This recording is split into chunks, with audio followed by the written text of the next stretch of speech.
Good morning. I'm Pauline Rizosa, sitting in for Gretchen Ho. It is Wednesday, the 4th of December, and we're bringing you Morning Matters because your mornings matter. Now, while the government tries to get back public funds stolen in the flood control projects, the Cybercrime Investigation and Coordination Center, or CICC, found that some of those involved in the scam are now laundering money through cryptocurrencies. In response to persistent questions over alleged irregularities in government projects, the palace stated that the first family is open to submitting to lifestyle checks. And the manhunt continues in order to capture former Ako Bicol Party List Representative Zaldico. We will get the latest information on this directly from DOJ spokesperson Attorney Polo Martinez later on in the program. Welcome to our program, Morning Matters, where we talk about the issues you need to know for the rest of your day. And now first on the agenda, the first live-streamed hearing of the Independent Commission for Infrastructure, or ICI, turned tense as Laguna Representative Benjamin Agarao faced accusations of millions of kickback from flood control contractors. Here's that report. In the first live-streamed hearing of the Independent Commission for Infrastructure, Laguna 4th District Representative Benjamin Agarao was the opening witness. He is among those implicated by contractor Curly Discaya, who claimed Agarao allegedly received a 9 million peso advance commission for flood control projects. Agarao denied knowing the Discayas at all. He also denied having any bagman or right-hand person who could have talked to the contractors. He insisted he never received any gift, not even a supposed exotic bulldog. Kasi may lumalabas na may regalo daw na exotic bulldog. Hindi po ako mahilig sa bulldog dahil po malaway po yun eh. Talaga pong, ang first love ko pong aso ay German Shepherd. Dahil pogi po. Agarao was also asked whether he would agree to submit his phone records or messages from his cell phone, but the congressman declined. Hindi po. Kasi ang cellphone po ay dalawa lang po eh. Yung pong bago kong cellphone, sa Viber lang po namin sa partido at saka po sa CA. Ito po lang ang aking cellphone. Eh, may mga ibang detalye po ito na hindi ko po pwedeng baka po magalit ang asawa ko. Kaya ayaw namin ng live streaming, naririnig ng mga tao tungkol sa asawa. But tiyatanong ko lang if you're willing to surrender the cellphone. Kasi nga po, we are investigating everything na na-allege. Pasensya kayo kung natanong ko ito sa asawa ninyo. Kaya ayoko ng live streaming talaga eh. Because he was implicated in the flood control scandal, Agarao said he is now studying the possibility of filing charges against the Discayas. Pag-uusapan po ng aming pamilya at saka po ng aming mga abogado kung ano po ang mga susunod naming hakbangin, malampasan lang po namin ang dumadaan na ito sa amin. Natural lang po, sa sarili ko po, ayaw ko pong palampasin ang kalapastangan ng ginawa ni Discaya sa aking pagkatao. Officials from Land Bank of the Philippines also appeared before the commission. They were asked whether they found anything suspicious in transactions amounting to more than 50 million pesos, which are linked to multiple accounts under a single owner, including transactions reaching 2 billion pesos per month in Bulacan.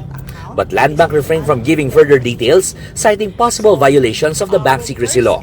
They said they are willing to discuss the matter in an executive session. This week, several high-profile personalities are expected to face the ICI, including House Majority Leader and Presidential son Sandro Marcos, Davao City 1st District Representative Paulo Pulong Duterte, and Benguet Lone District Representative Eric Yap. There is still no certainty whether their hearings will also be open to the public. For News 5, Gerard de la Peña, We Are One News.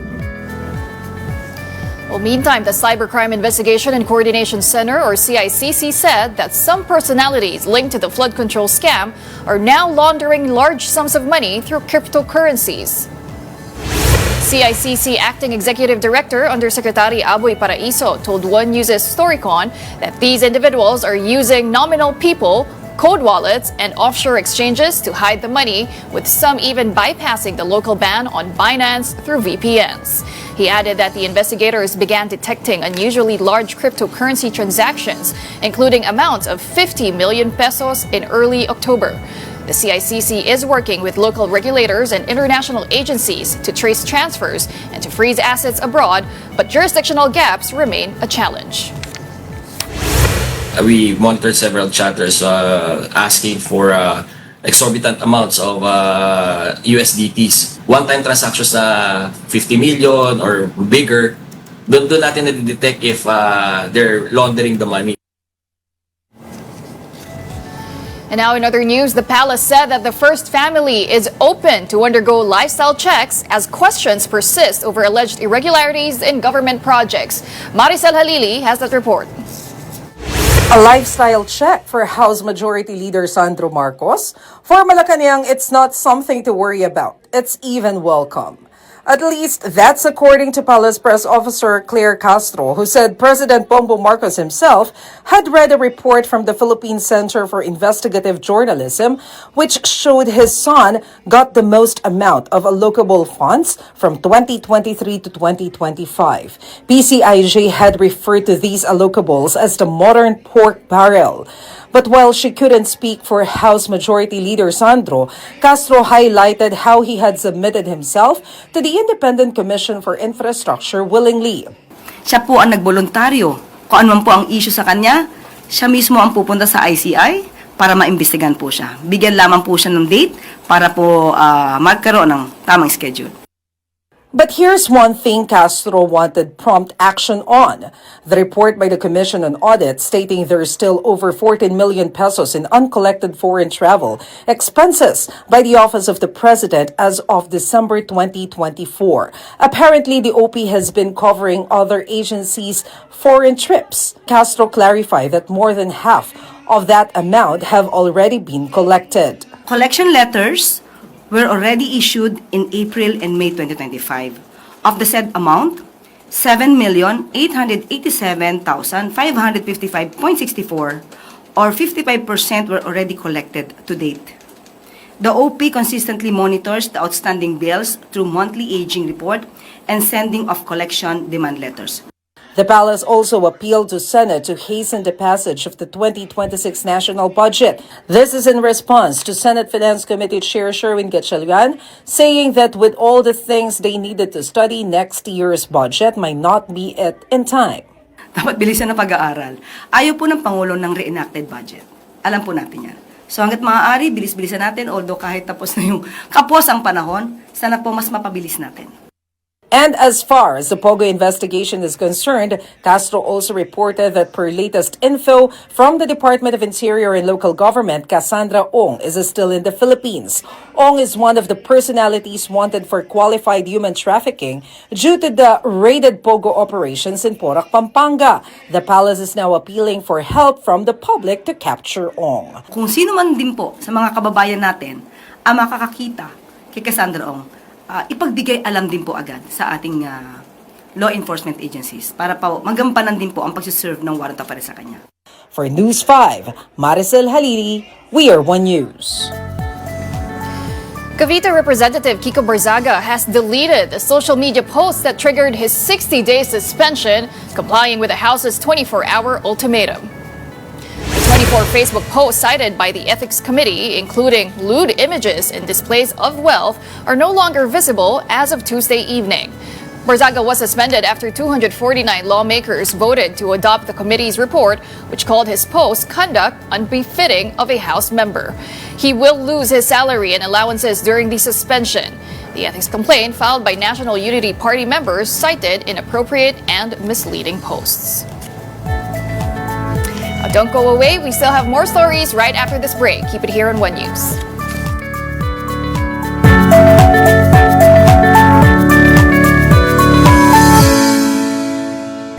Welcome back. You're still watching Morning Matters here on One News. The Bureau of Customs said that the remaining luxury vehicles of the Discaya couple are scheduled for a second auction this December 5. 1 unit each of the 2022 Toyota Tundra, 2023 Toyota Sequoia, and 2023 Rolls-Royce Cullinan, and a 2022 Bentley Bentayga will be auctioned. The Auction and Cargo Disposal Division of the Port of Manila will oversee the proceedings. Remember that in the first auction last November 20, the government earned over 38 million pesos from the sale of 3 other luxury vehicles confiscated from the couple. And to talk more about the auction for the remaining luxury vehicles of the Discaya couple, we have BOC Deputy Chief of Staff, Attorney Chris Bendijo, joining us this morning. Good morning, Attorney. Thanks for being here on Morning Matters. Hi, Ms. Pao. Good morning. Thank you for having me on your show. All right, so attorney, the last time you had an auction, only 3 vehicles were sold and they fetched a total of about 38 million pesos and all. And the BOC will have its second auction this Friday, December 5. Walk us through some of the changes that you will be implementing in order to gain more or higher bids and to secure a better turnout. Well, the very first modification that we did is the adjustment of the floor price. We computed a higher depreciation factor to lower the minimum floor price. So hopefully, by lowering the amount, we will be enticing more bidders to participate. And with more competition, we're hoping that there will be clustering so that the bids could increase. But that would be the most substantial change that we'll be doing for this Friday. We will have public viewing December 2 and 3, hoping for all other interested bidders to come and visit the BOC to see the vehicles for themselves so that they can actually, compute their bid, adjust it accordingly. And I guess with the floor price adjustment, we're really hoping for more bidders to participate. So, attorney, the public viewing began already yesterday, December 2, and also today. Have you seen stronger interest or more people taking a look at these vehicles? Well, surprisingly, when we announced the auction to be on December 5, even prior to the public viewing, we already had one registration who paid for the registration fee, submitted the required documentary requirements. So we're hoping that this would start, a trend. We could hype it up some more, and we're thankful for your program to have this information dissemination, hoping that more bidders could participate this Friday. Well, before we get to on who can participate in the bidding or the second bidding, I wanted to ask, attorney, you did mention the lowering of the floor price. How much are we talking about? Are we talking about a significant amount? Because syempre may market value din po yan. Yes. If I can mention them one by one, for the Toyota Tundra, the new floor price is at 3.472 million. For the Toyota Sequoia, it is at 4.8 million. For the Rolls-Royce, if you recall, this was at the 45 million range originally. It is now reduced to 36 million mahigit, no? For the Bentley Bentayga, this is at 13 million. This was originally at 17 million in the original auction. So substantially, we've lowered the prices. And from feedback from the previous auction, we received this comment from one of the participating bidders that if we lowered the Rolls-Royce to the 30 million range, they would be interested to participate in that auction. So hoping that that would be true, we're hoping for more participants in this Friday auction. I guess ako personally, I'm curious about the Rolls-Royce. So you lowered it by 9 million pesos from 45 to 36. Meron na bang sure buyer yan? Is someone actually interested in this infamous Rolls-Royce vehicle of the Discayas? Well, we're hoping that comments that we received during the first auction would be true. That if it would be reduced to the 30 million range, they would be participating in the next auction. So, as to whether or not that would be a sure bidder or buyer, we really can't tell until we conduct the auction on Friday. Okay. So going back to my question, attorney, who can really participate in these bids? Because the last time, I believe they were bid out to companies, Simplex Industrial Corporation and Le Central Jewelries. Meron po bang background check din na ginagawa, attorney, dun sa mga buyer ng mga vehicles, considering that some of them even paid through cash? That's correct, no? That's why we are requesting the interested bidders to submit their income tax returns or business tax returns with proof of payment and receipt by the Bureau of Internal Revenue, because we want to establish two things, no? First, we want to establish that they would have the capacity to pay for the items. Their income would be commensurate to their purchasing power or the ability to bid. Now, second, we would want to establish as well that they would not fall under those prohibited from participating in the bidding under Customs Administrative Order 3-2020. That would mean you're not a customs employee or official. You're not a consignee, importer, broker, or owner of the item that is subjected of the auction. So that's why we are requesting them to submit this, and that's why we also have a deadline for submission the day before the auction, because we would need time to verify the documents as well. So there's background checking done naman. Okay, so attorney, for this second auction, how much is the BOC expecting to earn from these 4 remaining vehicles? For the remaining four, we're anticipating a little above 50 million. And also, well, depending on how it will go, no, but we're also considering displaying some of the forfeited vehicles as well, that will be subjected to direct offers. So if time would permit, depending again on how fast we can mobilize, how fast we can clean the vehicles, we might be displaying the Bugattis as well. And the commissioner has made it very clear, all forfeited vehicles, we will be expediting processes to make sure that we are able to convert them to revenue, because the current state of our country, we are really in dire need of revenues. Attorney, these forfeited vehicles, so meron pa pong na hindi sa mga diskaya? That's correct, no? We have still an inventory of luxury vehicles in the port, and the commissioner gave instructions to display most of them, if possible, within or during the auction, so that we would be announcing as well which of the vehicles can be subjected to direct offers, because really, we want it to be fast-moving, or the commissioner wants it to be fast-moving, meaning to say that he is targeting maybe an auction maybe every 2 or 3 weeks, until we fully maximize the inventory, maximize the value of the vehicles, because they are just depreciating. And instead of the government taking advantage of the value, we are losing value because of the depreciation. So the instruction given is to display, announce everything that's subject for auction, those that can be subjected for the direct offer, basically just convert everything to revenue. Okay, but attorney, you were also quoted as saying that the BOC also retains the option of condemning or destroying these vehicles kung hindi pa rin po siya mabenta. So under what conditions will that happen exactly, where the BOC will choose destruction of these vehicles instead of just re-auctioning them? Actually, what I mentioned was just remedies available to the Bureau of Customs. What can we do with respect to forfeited items? So the remedies under existing policy would be 1, to auction, 2, to donate to other government agencies, and 3, to condemn or to destroy. So it's really an alternative option on the part of the commissioner to exercise based on his discretionary power. But really, again, the inclination of Commissioner Ariel Nepomuceno, given that our country really needs a budget, is really to convert everything to revenue instead of destroying them.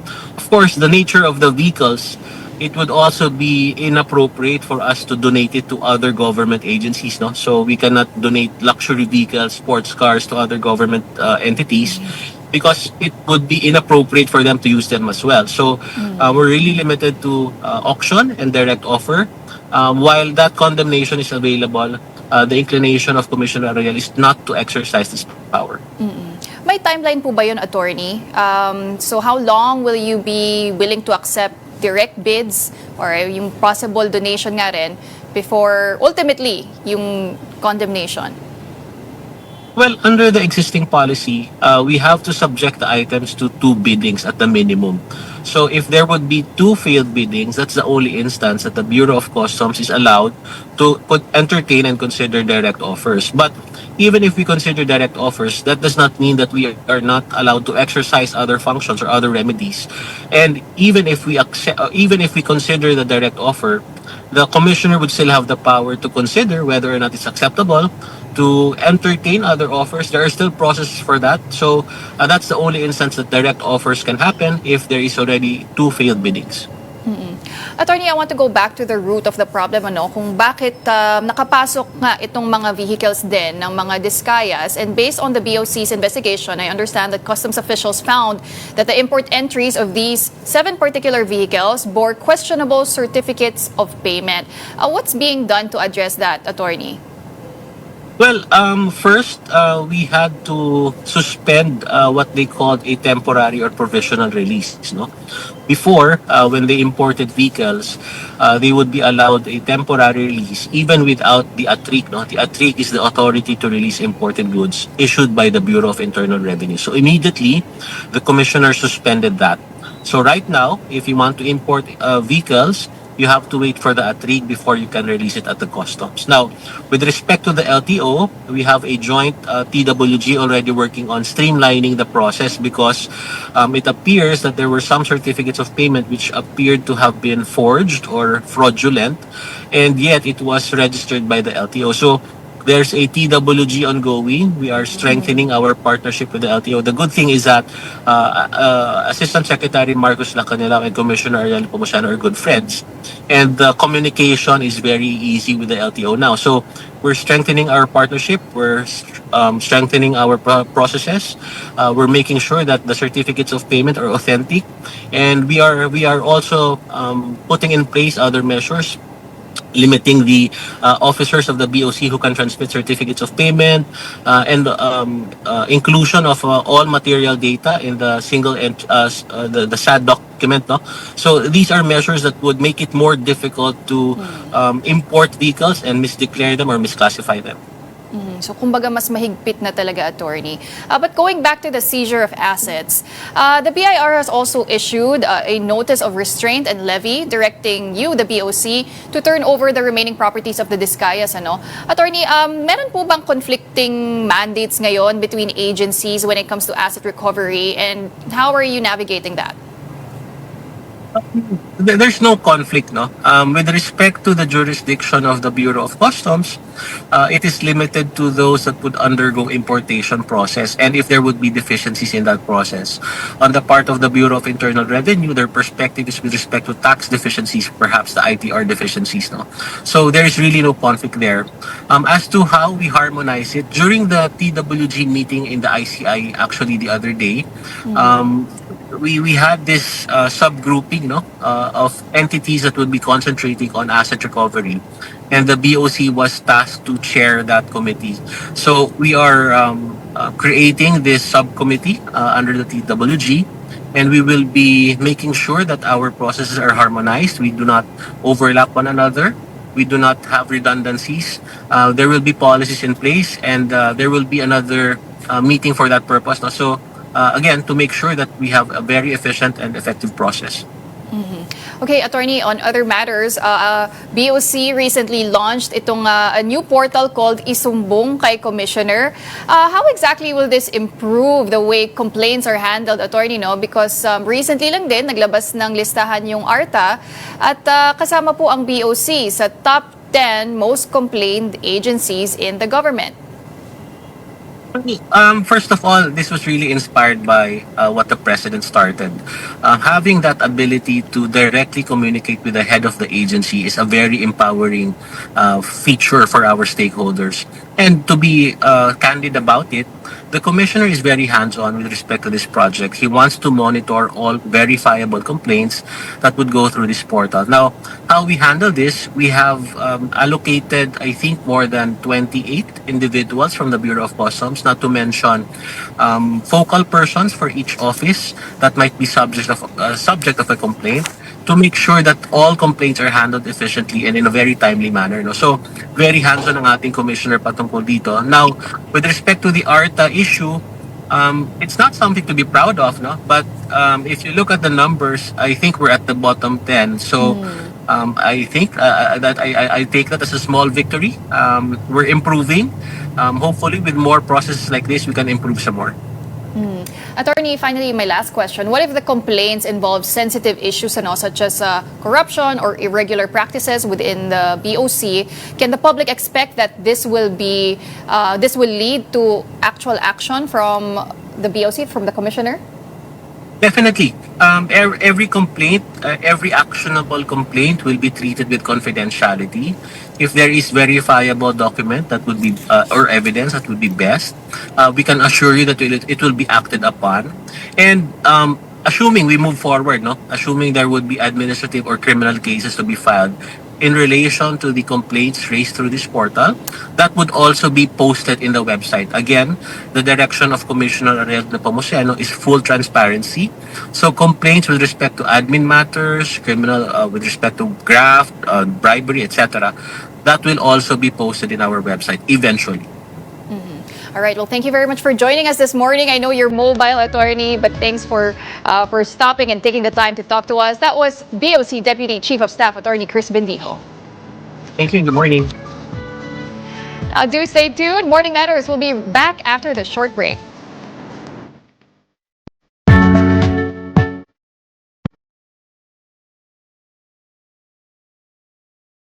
Good morning and welcome back. I'm Pauline Verzosa, and here on Morning Matters, we talk about the most pressing issues and we give you the context behind the headlines.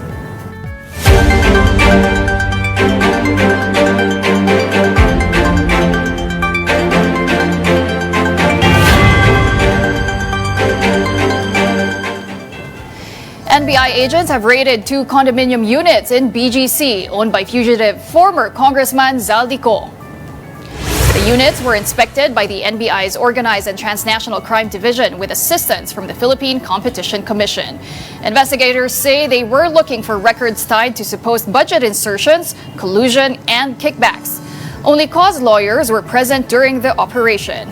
Meanwhile, the Sandigan Bayan arraigned DPWH Region 4B official Juliet Calvo, who pleaded not guilty to graft charges. She, along with 8 other DPWH officials, face graft and malversation cases, while arrest warrants have been issued for Co and several SunWest executives who remain at large. And now joining us this morning is DOJ spokesperson, Attorney Polo Martinez. Good morning, Attorney. Thanks for joining us. Hi, Pauline. Good morning. Good morning to the viewers. Thanks for having me. All right. Well, the DOJ, the Department of Justice, has been at the center of several major developments this week, from the ongoing flood control probes. I understand, Attorney, that 3 of the 5 cases with the DOJ are already submitted for resolution. What are the next steps there, Attorney? So for cases being submitted for resolution, that means that all the evidence have been submitted at this point. That includes the complaint by the NBI, of course, and the counter affidavits by the respondents. So as long as they do not intend to submit any additional supplemental counter affidavit, for example, then being submitted for resolution means that all there is to do is to assess the evidence submitted and determine whether the evidence as it stands meets the quantum of proof under the rules, that being prima facie evidence with reasonable certainty of conviction. So we can expect that to be done in the next couple of weeks, hopefully by mid-December, and we could then see if whether the case will then proceed to trial. Right now, Attorney, what kind of evidence is the panel currently scrutinizing? Are we talking about documents? Will this also include what was found from the site inspections, testimonies, and even technical reports? Okay, so with respect to the particular evidence now, Pauline, I'm afraid that that's something I cannot disclose as to not preempt the judgment or the resolution by the panel of prosecutors. But as to the type of evidence, that includes not just affidavits, but also the evidence specific to the sites in question. So for the 3 out of 5 cases, we're looking at Sims Construction in Bulacan. Testimony as well as documentary evidence. And so for these 3 cases, Attorney Polo, just to clarify for the public, who exactly are the respondents? I know this involves engineers from the DPWH 1st District Engineering Office and Sims Construction, but are we talking about Henry Alcantara, Bryce Hernandez, JP Mendoza? Yeah, of course, yes. So all those names that you mentioned are included as respondents, DPWH officials, and we're also looking into the culpability of certain high-ranking congressmen and senators, high-ranking politicians in this case. But again, as to not preempt and preclude the judgment by the panel of prosecutors, these are items that we cannot yet disclose, but then the public could expect that the resolution will indicate whether or not these people or these officials are in fact being implicated as well. So based on your investigation, Attorney, you already found ties to higher officials, possibly congressmen? Well, there is no definitive link yet until the resolution has been submitted or has been rendered. But it's safe to say that links are being found or are being seen in the evidence submitted that could possibly lead to it. So I think there's been, I guess what that means is there's development, there's progress into the public clamor, for seeing whether or not we could really look into the culpability of these high-ranking officials. And what will the DOJ do, attorney, when those ties are established? Possibly, will they be given to the ombudsman for the Sandigan Bayan to decide on? Yeah, that's correct, Paulina. Thanks for mentioning that. So, these high-ranking officials being under the jurisdiction of the Sandigan Bayan, then if they are found to be, if their participation is found in these cases, then these cases will necessarily have to be referred to the Sandigan Bayan for its appropriate action, in a way of by means of referral, before we could then proceed to file it with the Sandigan Bayan. Okay, attorney, so these cases, I understand, involve, here are some of the possible charges: malversation through falsification, there's perjury, there's also violations of the Anti-Graft and Corrupt Practices Act. But among those allegations, which would you say is the strongest, or has the strongest supporting evidence, or would lead to an actual conviction of these respondents? Okay, so again, Pauli, I'm afraid I'm gonna have to withhold some information with respect to that, kasi itong mga bagay na to, it's up to the panel of prosecutors to decide on. And if we speak too early on it, similar to the sub judice rule, with this in courts, no, we cannot say anything which will be subject to any interpretation or which the public could misconstrue. So until these evidence are aptly and appropriately assessed by the panel of prosecutors themselves, we're gonna have to step back a bit and let them do the work, and let them be the ones to say whether or not the evidence merits or could stand the rigors of trial. What I could say, though, is these malversation and violations of the Anti-Graft and Corrupt Practices Act are grave enough offenses that if ever it does proceed to trial, or if ever the information is thus filed in court, then they will be met with a heavy penalty in case of conviction. Okay, I understand you can't really talk about evidence yet as of now, but maybe you can walk us, attorney, through the elements needed in order to establish violations of the Anti-Graft Act. Okay, so the Anti-Graft Act, there are actually many items and provisions under that law that point to many different crimes. So when someone says that there is a violation of the Anti-Graft and Corrupt Practices Act, or RA 3019, it doesn't necessarily mean just one crime, because there are very many sections in it. But I think the common provisions, common elements rather, related among the provisions is when one individual holding a position in government acquires unwarranted benefits to himself to the prejudice of government. So we'll have to be able to look at the elements and see whether or not practices were done which were detrimental to the public, and whether they indeed received benefits from these practices. So it's those elements we're looking at. When we say prejudice, that's if funds are being diverted or taken from the coffers of government, then obviously there is prejudice to the government. In the case of those projects, if no project was implemented, yet funds were diverted or stolen from the coffers of government, then that's indicative of the prejudice we're looking at. Well, as we mentioned, 3 cases are already up for resolution. So what happens now to the 2 remaining cases that are still under preliminary investigation? What exactly is the DOJ waiting for? Is it supplemental submissions of affidavits? I understand some of the respondents also asked for an extension. Tama ba, attorney? Tama, yeah. So tama, no. The extension of time was asked last November 24. So for all those who actually asked for extensions of time, they were only granted until November 28. So dapat at this point nakapag-submit na sila, no? For those for those cases that are still undergoing PI or preliminary investigation, that's only because some of the respondents, or rather some respondents, were added to the case because of one reason or another. So yun yung mga and so because they were added late in the process, then they necessarily received the complaint late, so they were given time to submit their counter affidavits. But all those who were able to receive their complaint timely, were able to timely the complaint, then they were only given until November 28. That's 4 days from the actual deadline of the filing of counter affidavits, which was November 24. So mabilis na nga yun because normally in the ordinary course of things, respondents would be given say like 2 to 3 weeks to be able to draft their counter affidavits, but because we know that time is of the essence in this case, we gave them a shorter period of time to do so.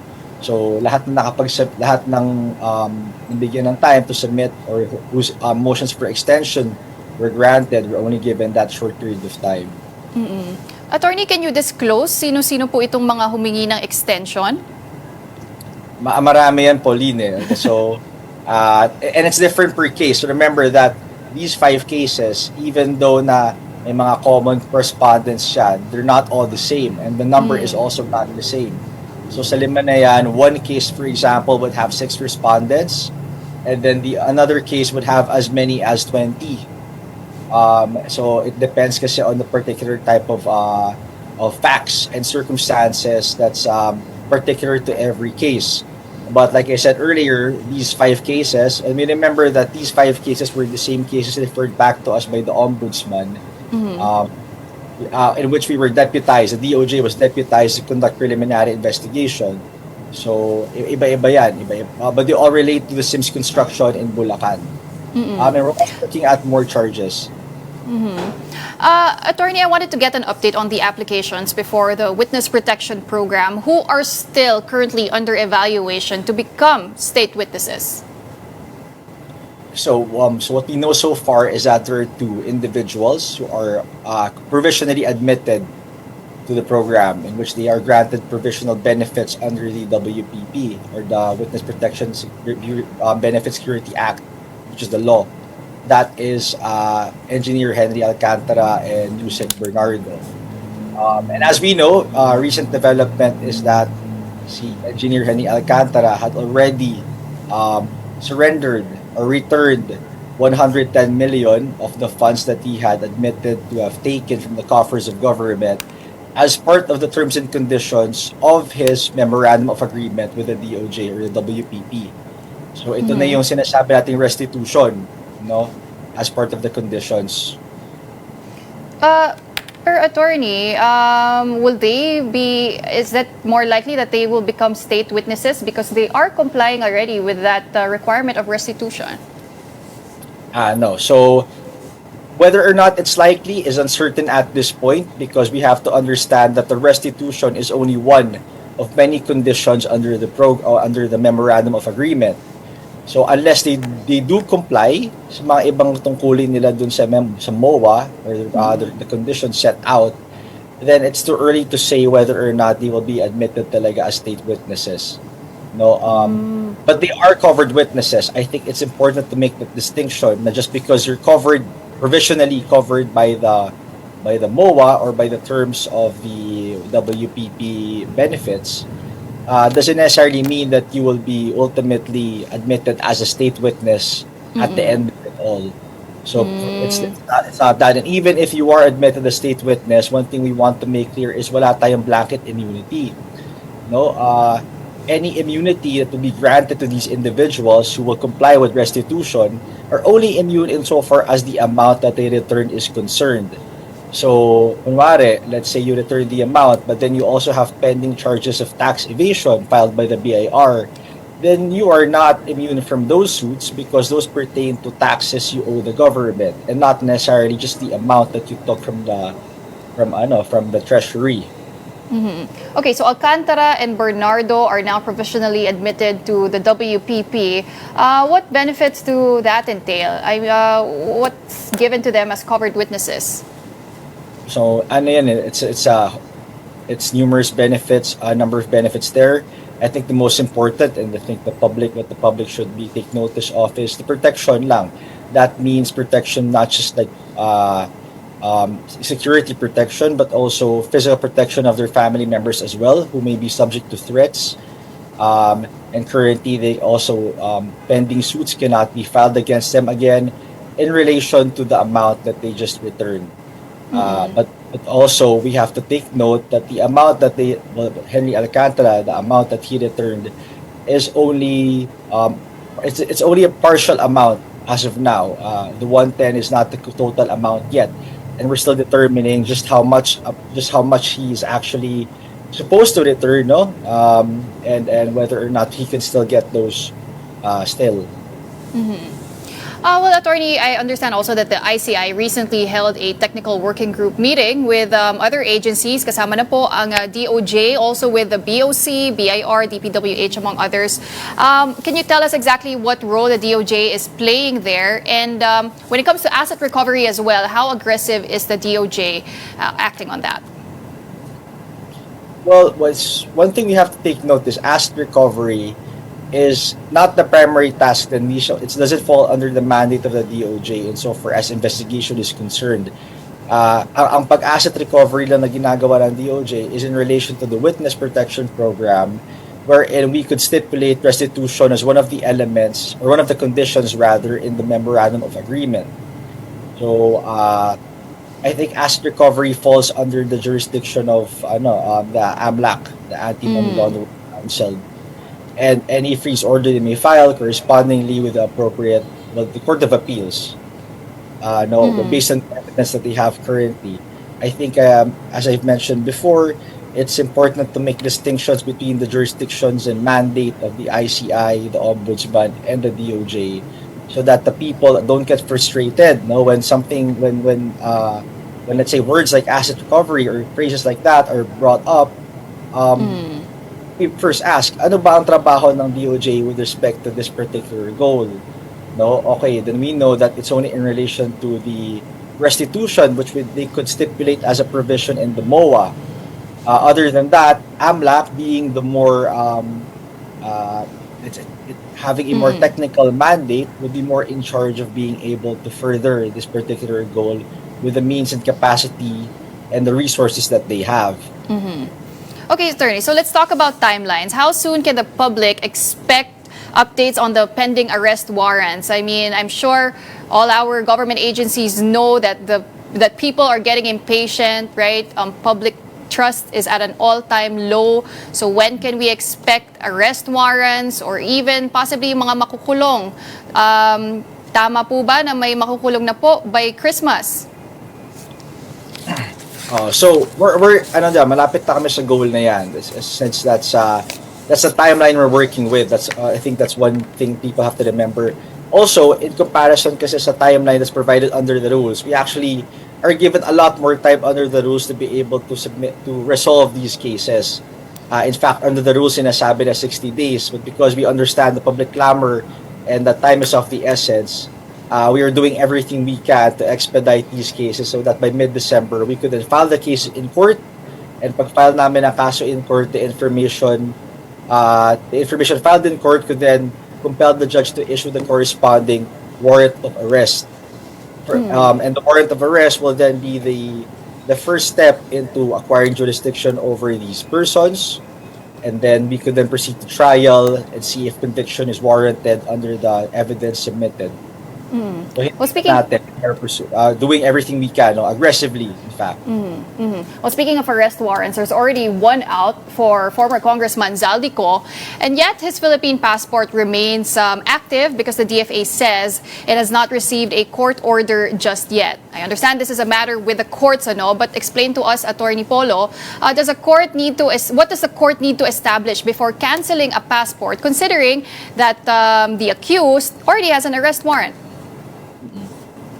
So as long as the case is already filed in court and the charges are already in court, all that there has to be done is for the prosecution or the complainant to file the corresponding motion for cancellation of passport on the ground that one person is evading charges in the Philippines to be able to cancel his passport. So as long as the court sees that at the time the information was filed, for instance, wala na sa bansa yung would-be pugante or would-be fugitive, then it would have sufficient grounds, more or less, to grant the motion for cancellation of passport.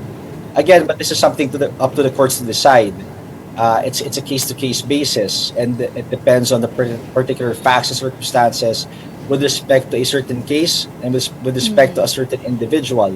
Kasi an individual may have many different cases filed in court, but a motion to cancel passport may not necessarily be granted in all of them, some over others, depending kasi yan sa facts. But yes, so normally it's as simple as if you, at the time of the filing of the charges, had already left the Philippines, and then there is evidence sufficient to show that you did so because of fear of being prosecuted here, then the motion will more or less be granted now, based on jurisprudence. And yesterday, attorney, the NBI already searched the condominium of former Congressman Zaldico to find any evidence of possible bid rigging and in connection with the flood control projects. Meron po bang coordination between the NBI and the DOJ on that? So, ano rin yan it goes into the mandate of specific agencies. That's primarily law enforcement's job to enforce the warrant.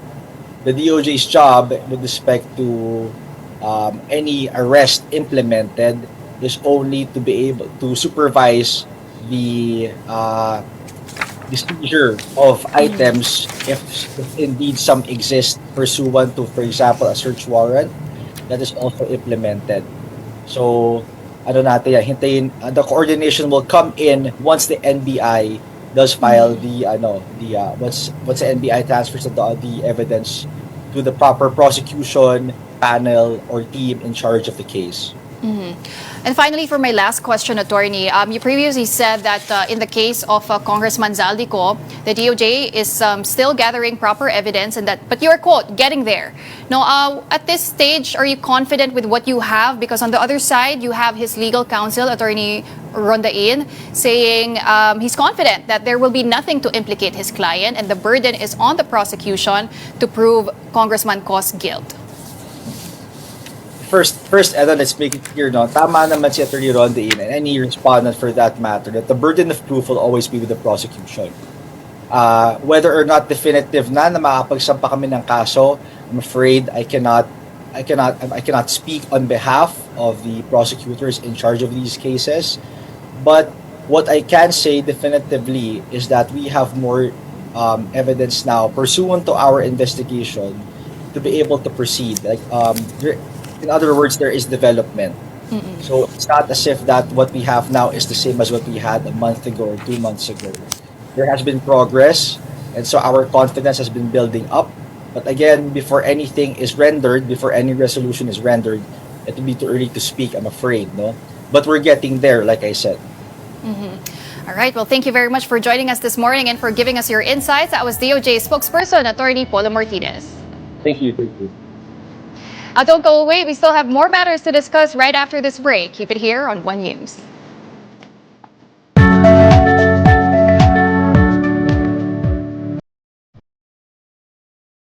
Welcome back. You're still watching Morning Matters here on One News. And now on to the weather. The low pressure area monitored outside the Philippine Area of Responsibility may enter the country today. Once inside the PAR, it will be given the local name Wilma. Pagasa added that the LPA may make landfall in the eastern parts of the country. Meanwhile, cloudy skies with scattered rains and thunderstorms are expected over Basilan, Sulu, and Tawi-Tawi due to the intertropical convergence zone. Cagayan Valley, Ilocos Norte, Apayao, Kalinga, and Aurora will also experience rains caused by the northeast monsoon. And Senate President Tito Sotto says anyone bothered by Senator Bato de la Rosa's continued absence from the Senate can file an ethics complaint. Here's the report. Ang advice ko sa kanya, kung wala siyang intention na mag-surrender, magtago sa mabuti. That was the advice of Senate President Pro Tempore Ping Lacson to Senator Bato de la Rosa, who has been absent since the Senate resumed session on November 11. According to Lacson, the last time he spoke with de la Rosa was in their senators group chat about 2 weeks ago. Kumusta ka na? Mag-ingat ka lang, gano'n. Ang biro niya na sa akin, sir, i-break ko yung record mo sa pagtatago. Tapos may haha. Recall that Lacson also went into hiding when he was implicated in the Deser Corbito double murder case. He was later acquitted. Meanwhile, Senate President Tito Sotto confirmed that De La Rosa continues to receive his salary despite being absent for weeks. Does that mean kahit 2 to 3 weeks ng absence si Sen Bato, sumisweldo po siya? Sa Congress nga, mayroong 1 buong taon hindi mapasok Opo. Wala naman silang ginagawa, wala rin umaaral Diba? Opo. O ito, 2 to 3 weeks pa lang. Pero may sweldo yan, SP? Diretso. Siyempre. Okay. So, allotted na yun Sotto added that the office and staff of Senator Bato continue to function even in his absence. Yung opisina niya nagpa-function naman. Oo, nagpa-function naman mga empleyado niya lahat. Nag-aaral din ng mga bills and all that. Tuloy-tuloy yung function kahit wala yung senador, SP? Oo. Napakaraming congressman na ginagawa yan dati, ba't di nyo gini-question? Sir, wala pong Bakit ngayon ang Senate na napapag-initan sa 2-3 linggo di pumasok? Recently, Senator Win Gatchalian said the Senate might need to revisit its rules regarding prolonged absences. For now, there are no clear guidelines on the matter. Still, anyone may file a complaint with the Senate Ethics Committee. Siguro kung mayroong mga kababayan tayo na gustong tanungin itong ganyan, at saka let's say gustong panagutin ng isang legislator, mag-file sila ng ethics complaint. Yun yung pinakamagandang remedyo para matalakay natin yun. For Senator Alan Peter Cayetano, however, the government must ensure that Senator Bato's rights and freedoms remain protected. When your life or liberty is threatened, you really think of options. So yun yung option niya. So rather than pag-initan siya na parang bakit ka wala dito, ang question, bakit walang assurance na poprotektahan ng karapatan? Well, in other news, Philippine and Hong Kong authorities have met to finalize assistance for domestic helpers affected by the deadly fire in Taipo. DMW Secretary Hans Kakdak says Hong Kong will provide over 3 million pesos to the families of those who died. Injured workers will receive up to 1.2 million pesos, while survivors will get over 150,000 pesos. The Filipino fatality is 40-year-old Marian Esteban, who was set to return home this December. The DMW is now preparing her repatriation while also helping OFWs who lost passports and documents in the fire. There's been great assistance with respect to our lone fatality thus far, and we hope it stays as one fatality.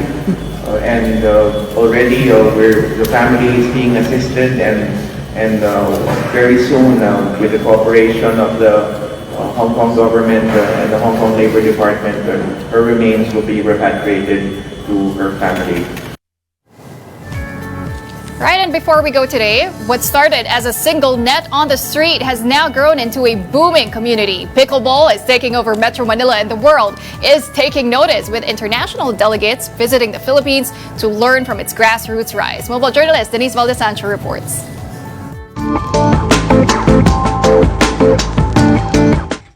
The popularity of pickleball has been growing rapidly in the Philippines throughout the years. Here at the Emerald Avenue in Pasig, players just once started with a single net. Now, almost the entire road has been taken over by pickleball enthusiasts. What began as a small weekend activity has now transformed into one of Metro Manila's most vibrant grassroots sports hubs. It started with just one court. We just lined the streets with chalk and set up one net. And people who were walking around were curious, like, what is this? It's a new sport. As more players tried the game, pickleball quickly became a weekend ritual for many, including newcomers who never expected to fall in love with the sport. Wala. Gusto ko lang siya i-explore talaga. Gusto ko lang i-try. Tapos, eventually, yun. Nagustuhan ko na parang, in a week, siguro naka 3 to 4 games. Pickleball's charm lies in its simplicity. Even if you don't have any racket sport background or any sport background, you can actually play pickleball. And even the first time you try, you can get into a game. This accessibility is one reason the sport has caught global attention. In fact, delegates from at least 34 countries are in Pasig to observe how the Philippines is building pickleball from the ground up. Organizers stress this isn't just a passing trend. It's really a game that is here to stay. It's not a trend. It's here to stay, and it's also a sport that you can really play for your whole lifetime. Here at Emerald Avenue, anyone can drop by every Saturday and Sunday from 4 to 9 p.m. Free paddles are available for first-timers who want to give the sport a try. For players like Franco, what makes pickleball special goes beyond the courts. Wala, yun nakikita ko talaga yung people talaga eh. Kasi yung laro parang andyan lang yan eh. Yung mga tao talaga kasi yung para nagiging masaya na siya. Beyond local play, leaders are now pushing for bigger goals, including getting pickleball recognized in major competitions. And with growing youth participation, the sport could carve an all-new pathway for Filipino athletes. The theme of this year, the Global Pickleball Congress, is unification and grassroots development of pickleball. It's really working towards getting the sport into the Olympics, into the Asian Games, into the SEA Games, and even locally into the Palarong Pambansa and Batang Pinoy. Kapatid Denise Valdesancho, we are One News. All right, and that wraps up today's episode of Morning Matters. We hope we've given you just the right start to your morning. Let's make the day matter. I'm Pauline Verzosa, kapatid. We are One News, all sides, all the time.